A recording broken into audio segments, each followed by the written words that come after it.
Hello, lovely soul. Yung fear mo, strangers yan. Fear is a stranger. So, like a stranger, kapag yung stranger is binigyan mo ng pagkakataon na kausapin siya or sagutin kung ano man yung tanong niya,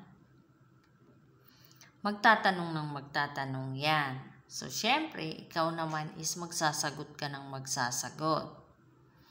So, yung fear is ganun din yun. Kapag binigyan mo ng pagkakataon yung fear, kapag in-entertain mo, is mag-i-expand ng mag-i-expand yan. Like for example, sumakit lang yung tiyan mo. And then, iniisip mo na kaagad na baka may ibang sakit ka na. Baka hindi lang yung simpleng sakit ng tiyan, kundi baka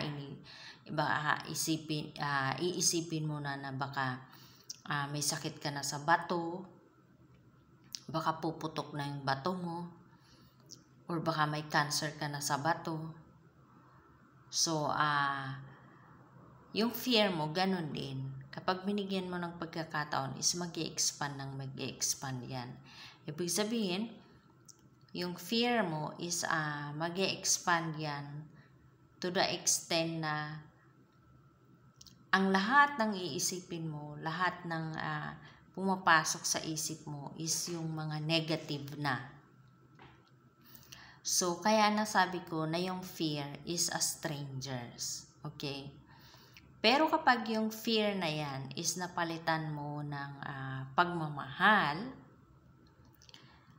yung pagmamahal is always present. So, kaya dapat yung fear mo is palitan mo ng pagmamahal. Kasi kapag napalitan mo ng pagmamahal yan, lahat ng makikita mo is yung positive na. Like for example, ito, love is real. Like for example, kahit yung isang tao may nagawang hindi maganda sa'yo,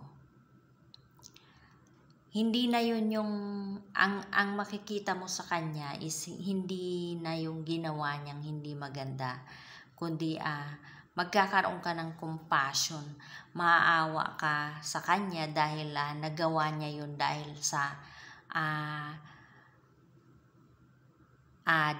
kanyang galit or dahil sa kanyang inggit.